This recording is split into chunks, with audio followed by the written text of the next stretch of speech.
ओम शांति।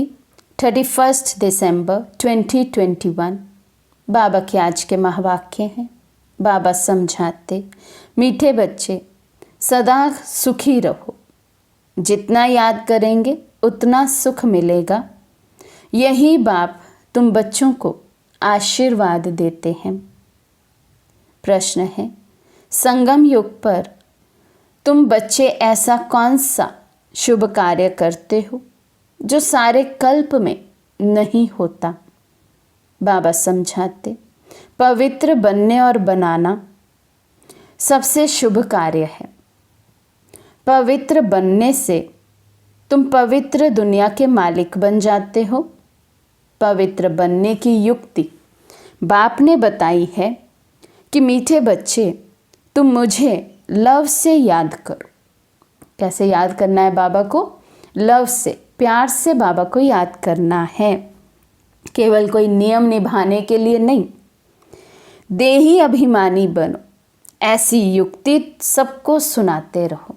प्यार से बाबा को याद करना है, देही अभिमानी बनना है, सर्विसेबल बनना। ये युक्ति सभी को सुनानी है।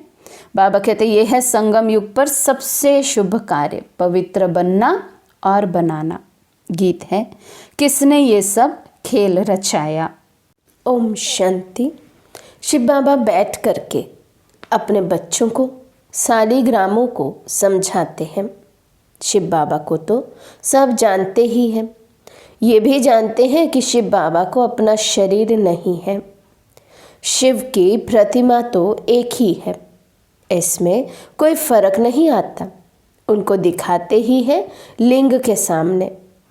जैसे मनुष्य है तो मनुष्य में कोई फर्क नहीं पड़ सकता। आँख, नाक, कान सबको दो है। आत्मा कोई छिपी हुई चीज़ नहीं है। जैसे मनुष्यों की देवताओं की पूजा होती है, वैसे आत्माओं और परमात्मा की भी पूजा होती है। शिव के मंदिर में जाओ तो ढेर छोटे छोटे सालिग्राम रखे हुए हैं जिनकी पूजा होती है। मनुष्यों की दो प्रकार की पूजा होती है, एक तो विकारियों की, दूसरी निर्विकारियों की। उसको कहा जाता है भूत पूजा, क्योंकि यहाँ तो शरीर कोई का भी पवित्र है नहीं। 5 तत्वों का बना हुआ है। मिट्टी का बना हुआ बुत है, अर्थात पुतला है। मूर्तियाँ बनाते हैं तो भी मिट्टी और पानी मिलाते हैं। फिर उसको सुखाने के लिए धूप चाहिए। धूप भी आग का अंश है। आगे धूप से आग जलाते थे। तो बच्चों को ये पता है कि निराकार की भी पूजा होती है, साकार देवताओं की भी पूजा होती है, तो मनुष्यों की भी पूजा होती है। देवता है पवित्र, यहाँ अपवित्र है। बाकी पूजा तो भूतों अर्थात 5 तत्वों की ही होती है। आत्मा क्या चीज़ है ये मनुष्य नहीं जानते। कहा जाता है रियलाइज योर सेल्फ। आत्मा को रियलाइज करो। आत्मा है बिंदी समान। कईयों ने साक्षात्कार भी किया है। वर्णन करते हैं, छोटी सी लाइट उनसे निकल हमारे में प्रवेश हो गई। अच्छा, इससे फ़ायदा तो कुछ भी नहीं हुआ। नारद और मीरा भक्ति में तीखे गाए जाते हैं। भल साक्षात्कार होते हैं, परंतु सीढ़ी उतरनी होती है ना। फ़ायदा अल्पकाल के लिए होता है। अभी तुम बच्चे आत्म अभिमानी बने हो। जानते हो आगे हम देह अभिमानी थे। अब ये है नई बातें। आत्मा पढ़ रही है। वे तो एकदम पक्का कर देना चाहिए। बाबा हमको पढ़ाते हैं, ये तो पहला पक्का निश्चय हो जाए। आत्म अभिमानी बनना है तो बाबा कहते पहले पहले पक्का निश्चय हो कि मैं आत्मा हूँ और मुझे शिव बाबा परमात्मा स्वयं आकर पढ़ा रहे हैं। सतयुग में आत्मा को ये शुद्ध अभिमान नहीं है कि हम परमात्मा को जानते हैं। शुद्ध अभिमान और अशुद्ध अभिमान होता है ना। कर्तव्य भी शुभ और अशुभ होते हैं। कहा जाता है शुभ कार्य में देरी नहीं करनी चाहिए। बाप कहते हैं मैं तुमको कितना अच्छा बनाता हूँ, तुम पवित्र बनो तो पवित्र दुनिया का मालिक बनोगे। इन जैसा शुभ कार्य कोई हो नहीं सकता। तुम पावन थे, अब घड़ी घड़ी बाप कहते हैं देही अभिमानी बनो। अपने को आत्मा समझ बाप से पूरा लव रखना है। आत्मा का संबंध ही एक बाप से है। वह बैठ पढ़ाते हैं। ये प्रैक्टिकल अनुभव की बात है। बेहद के बाप से हम बेहद स्वर्ग का वर्षा ले रहे हैं। बाप भी कहते हैं हे मीठे मीठे बच्चों। आत्माओं को कहते हैं आत्मा इन कानों से सुनती है। तुम समझते हो आज हमको कौन मीठे मीठे बच्चे कह रहे हैं। मीठे मीठे बच्चे, बाप का बच्चों पर लव रहता है ना, बहुत खुशी से बच्चों की पालना करते हैं। ये भी बच्चों का बेहद का बाप है। आत्मा कहती है हम शरीर के ऑर्गन्स द्वारा सुनाता हूँ। अज्ञान काल में बाप बच्चों को कितना लव करते हैं, जानते हैं ये वारिस है। इन्हों को हम लायक बनाता हूँ जिससे बहुत सुखी बने, अच्छा वर्षा पाएं। कहते हैं ना बच्चे जीते रहो सुखी रहो, आशीर्वाद निकलती रहेगी, बच्चा सदैव सुखी हो। परंतु वे तो सदा सुखी हो ना सके। तो बच्चे जानते हो बाबा हमको आशीर्वाद दे रहे हैं सदा सुखी रहो, मुझे याद करो। तो बाबा कहते हैं लौकिक बाप भी अपने बच्चों को आशीर्वाद करेंगे तो कहेंगे खुश रहो सदा सुखी रहो, लेकिन बाबा कहते वे सदा सुखी नहीं रह सकते। लेकिन यहाँ परमात्मा शिव बाबा स्वयं आकर हमें आशीर्वाद करते हैं तो हम सदा सुख की दुनिया में चले जाते हैं, सदा सुखी हो जाते हैं। बाप कितना प्यार प्रेम नम्रता से बैठ समझाते हैं। बाप बच्चों का सर्वेंट है ना, कितने बच्चों की चाकरी करनी होती है। माँ मर जाती है तो बाप को सब कुछ बच्चों का करना पड़ता है। ये बाप कितना बच्चों को प्यार से समझाते हैं, अपने पैरों पर खड़ा होना है। हे आत्मा तुमको बाप से वर्षा लेना है, देह का भान छोड़ अपने को आत्मा समझो। ये बड़ा भारी सबक है। बच्चे घड़ी घड़ी भूल जाते हैं, कहते हैं बाबा को याद करना भूल जाते हैं। याद अक्षर बड़ा सहज है। योग व निष्ठा आदि ये शास्त्रों के अक्षर हैं। बाप कितना सहज बतलाते हैं, सिर्फ याद करो। बाप को देखने से बड़ी खुशी होनी चाहिए। हमारे जैसा बाबा दुनिया में किसी को नहीं मिला। कितने नशे की ये बात है। बाबा कहते हैं ये सदा याद रहना चाहिए। बाबा को देखें और ये एकदम से नशा चढ़ जाना चाहिए, ऐसा बाबा दुनिया में किसी और को नहीं मिला है, सिर्फ मुझे मिला है। तुम जानते हो हम आत्मा पतित बनी थी, अब बाप पावन बनाते हैं, इसलिए पुकारते भी हैं हे पतित पावन आओ, आकर पावन बनाओ। बाप को याद करने के सिवाय और कोई तकलीफ नहीं देते हैं। इसका नाम ही है सहज याद सहज ज्ञान। ये भी बच्चे समझ गए हैं बाप सत्य है, चैतन्य है। उनकी आत्मा ज्ञान का सागर है, ज्ञान की अथॉरिटी है। यहाँ मनुष्यों की महिमा होती है, फलाना शास्त्रों की अथॉरिटी है। यहाँ बाप कहते हैं मैं ही सभी वेदों शास्त्रों को जानता हूँ, अथॉरिटी हूँ। भक्ति मार्ग में चित्र भी दिखाते हैं। विष्णु की नाभि से ब्रह्मा निकला, उनको फिर शास्त्र दिए हैं। ब्रह्मा द्वारा सब वेदों शास्त्रों का सार समझाता हूँ। बाप सभी बातें अच्छी रीति बैठ समझाते हैं। ये ब्रह्मा तो है सूक्ष्म वतन में, भगवान हो गया मूल वतन में। अब सूक्ष्म वतन में किसको ज्ञान सुनाएंगे? ज़रूर यहाँ आकर सुनाएंगे ना। ये बड़ी समझने की बातें हैं। ब्रह्मा द्वारा सब शास्त्रों का सार भगवान कहाँ सुनाएंगे? सुनाने की बात तो यहाँ होती है। अभी तुम प्रैक्टिकल में जानते हो कैसे भगवान आकर ब्रह्मा द्वारा हमें सुनाते हैं। बच्चों को तो अथाह खुशी होनी चाहिए। मनुष्य 5-10 लाख कमाते हैं, कितना खुश होते हैं। यहाँ बाप बैठ तुम्हारा खजाना भरते हैं, कहते हैं मुझे याद करो तो तुम सोने जैसा बन जाएंगे। ये भारत सोने की चिड़िया बन जाएगा। जानते हो बाबा मूल वतन से आकर ब्रह्मा द्वारा हमको शास्त्रों का सार समझा रहे हैं, सब राज समझाते हैं। उस योग, तप, दान, पुण्य आदि से मुक्ति तो कोई नहीं पाता है। मनुष्य समझते हैं इन सब रास्तों से हम मुक्ति में जाते हैं। अगर ऐसा होता तो फिर पतित पावन बाप को आने की क्या दरकार? अगर वे वापस जाने का रास्ता होता तो कोई जाते ना। दुनिया में मनुष्यों की अनेक मत है। अब बच्चों को बाप ने समझाया है, वापस कोई भी जा नहीं सकते। बाप कहते हैं मैं इन द्वारा सब वेदों शास्त्रों का सार समझाता हूँ। इसने भी बहुत गुरु किए हैं, पढ़ा लिखा है। जी बाबा ब्रह्मा बाबा के बारे में बता रहे हैं। ब्रह्मा बाबा पढ़े लिखे थे, बहुत गुरु किए हुए थे। बाप कहते हैं इन सबको भूल जाओ।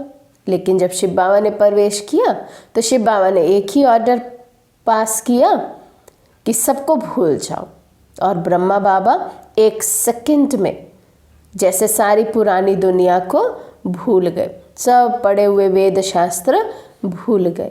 पतित पावन तो परम पिता परमात्मा को ही कहेंगे। वे मनुष्य सृष्टि का बीज रूप वृक्षपति चैतन्य है। आत्माएं सब चैतन्य है।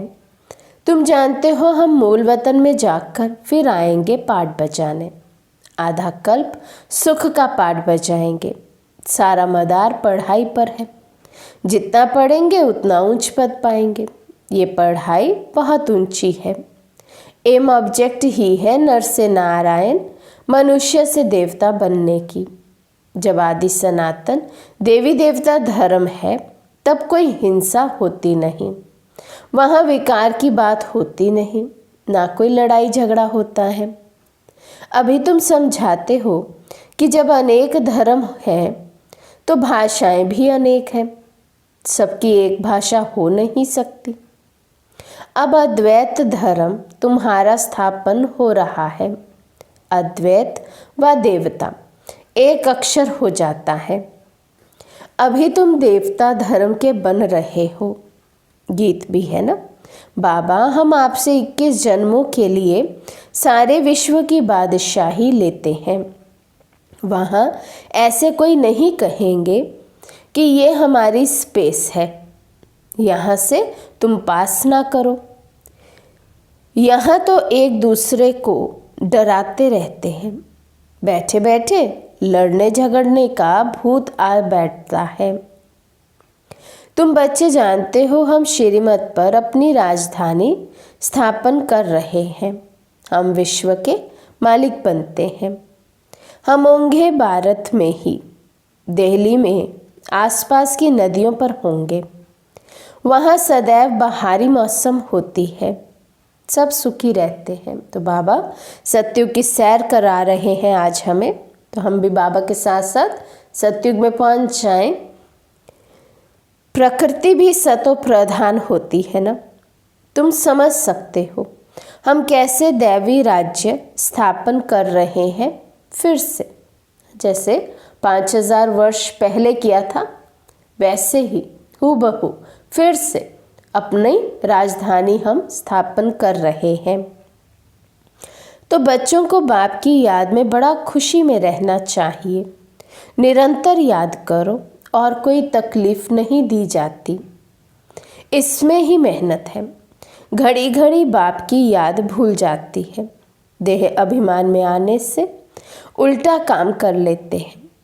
पहला विकार है ही देह अभिमान का। ये तुम्हारा बड़ा दुश्मन है। देही अभिमानी न होने के कारण फिर काम आदि विकार डस लेते हैं। बच्चे भी समझते हैं मंजिल ऊंची है, पवित्र भी रहना है। तुम हो सच्चे सच्चे ब्राह्मण, करोड़ों को भूं भूं करते रहो। कछुए का मिसाल भी यहाँ तुमसे लगता है। बाप समझाते हैं, भल तुम अपना कामकाज आदि करो, ऑफिस में बैठो, देखो कोई ग्राहक नहीं है तो याद में बैठ जाओ। साथ में चित्र रखे हों, फिर तुमको आदत पड़ जाएगी। हम बाबा की याद में बैठ जाते हैं। युक्तियाँ तो बाबा अनेक प्रकार की बतलाते हैं। भक्ति मार्ग में चित्र को याद करते हैं। यहाँ ये है फिर विचित्र की याद। ये नई बात है ना। अपने को आत्मा समझ और बाप को याद करो। नई बात होने कारण मेहनत लगती है, इसमें प्रैक्टिस करनी होती है। ज्ञान तो मिल गया ना। ये भी समझाया है विष्णु से ब्रह्मा कैसे बनते हैं। विष्णु अर्थात लक्ष्मी नारायण के 84 जन्मों के बाद वही ब्रह्मा सरस्वती बनते हैं। ये बातें और कोई शास्त्रों में नहीं है। ऐसे नहीं कि विष्णु की नाभि से कोई ब्रह्मा निकला। बाप कहते हैं, मैं तुम बच्चों को स्वदर्शन चक्रधारी बनाता हूँ। उसका अर्थ भी तुम जानते हो। ये तुम्हारे अक्षर ही ऐसे गुप्त हैं जो कोई कॉपी कर ना सके। आजकल कॉपी भी करते हैं ना। सफ़ेद पोशधारी भी बहुत बनते हैं, रीस करते हैं, इसमें कोई कॉपी कर ना सके। बाबा कहते हैं, जो हमारी शब्दावली है, जो हमारा आचरण है, उसे तो कोई कॉपी नहीं कर सकता। भल कोई वेशभूषा कॉपी कर लेगा, लेकिन शब्दों के अर्थ को तो कोई समझ नहीं सकता। अभी तुम बच्चे समझते हो जो हम बाबा से रोज सन्मुख बैठ सुनते हैं। बाहर में भी बच्चे समझते होंगे। मधुबन में शिव बाबा ब्रह्मा द्वारा मुरली चलाते हैं। आत्मा ही बाप को याद करती है। याद से विकर्म विनाश होंगे, क्योंकि जब से विकारी बने हैं, पाप करते ही आए हैं, तो जन्म जन्मांतर का सिर पर बोझा है। तमो प्रधान बनते जाते हैं। तमो प्रधान बनने में आधा कल्प लगा है। सतो रजो तमो बनते आत्मा मैली होती है ना, खाद पड़ने से। वे खाद ज़रूर निकालनी चाहिए, नहीं तो बाप की याद के सिवाय आत्मा उड़ नहीं सकती। माया रावण सबके पंख काट देती है। ये भी समझ की बात है। मोक्ष आदि तो किसी को भी मिलता ही नहीं। बुलाते हैं हम पतितों को आकर पावन बनाओ, बस इसमें और कोई बात ही नहीं। बाप शिक्षा देते हैं, तुम तमो प्रधान से सतो प्रधान कैसे बनेंगे। बच्चों को लिखते भी रहते हैं, बच्चे तुम बाप को भूलने से तमो प्रधान बने हो। अब बाप को याद करो तो सतो प्रधान बनेंगे। सतो प्रधान विश्व का मालिक बनने के लिए बाप को याद करो। तुम्हारी आत्मा में 84 जन्मों का ज्ञान है। 84 का चक्र पूरा किया है। आत्मा में कितना पाठ भरा हुआ है, ये वंडर लगता है। इतनी छोटी आत्मा में कितना पाठ भरा हुआ है। आत्मा कहती है हम 84 जन्म लेते हैं।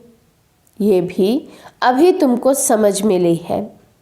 मनुष्य तो कुछ भी नहीं जानते। बाप अभी समझा रहे हैं, तुम आत्माएं 84 जन्म भोगती हो। एक शरीर छोड़ दूसरा लेती हो। पुनर्जन्म लेते लेते सीढ़ी नीचे उतरते आए हैं।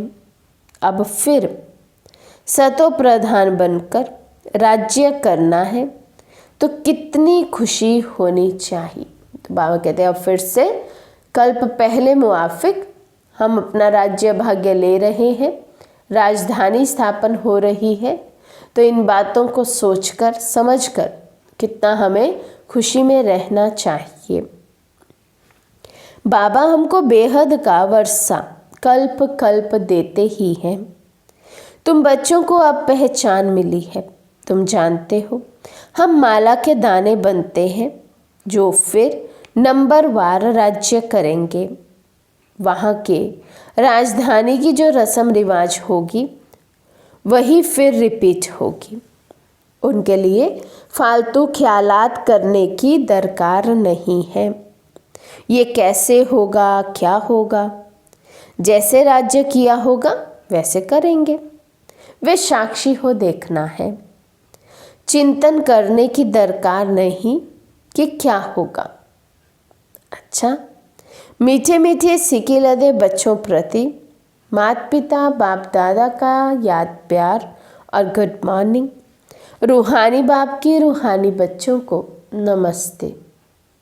हम रूहानी बच्चों की रूहानी बाप दादा को दिल व जान सिकवा प्रेम से नमस्ते नमस्ते नमस्ते जी। धारणा के लिए मुख्य सार। फर्स्ट पॉइंट, शुभ कार्य में देरी नहीं करनी है। पवित्र बन बाप से पूरा वर्षा लेना है। अपने को लायक बनाकर अपने पैरों पर खड़ा होना है। एक बाप से पूरा लव रखना है। सेकंड पॉइंट, काम काज करते एक विचित्र बाप को याद करना है। कोई भी व्यर्थ ख्यालात नहीं करने हैं। सतो प्रधान बनना है। अपार खुशी में रहना है। आज का वरदान है, श्रेष्ठ मत के आधार पर मायावी संग दोष से परे रहने वाले शक्ति स्वरूप भव। श्रेष्ठ मत के आधार पर मायावी संग दोष से परे रहने वाले शक्ति स्वरूप भव।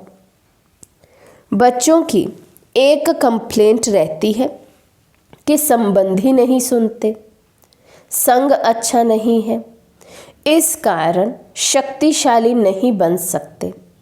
लेकिन श्रेष्ठ मत के आधार पर ज्ञान स्वरूप शक्ति स्वरूप के वरदानी बन अपनी स्थिति को अचल बनाओ। साक्षी होकर हर एक का पाठ देखो। अपने सतोगुणी पाठ में स्थित रहो।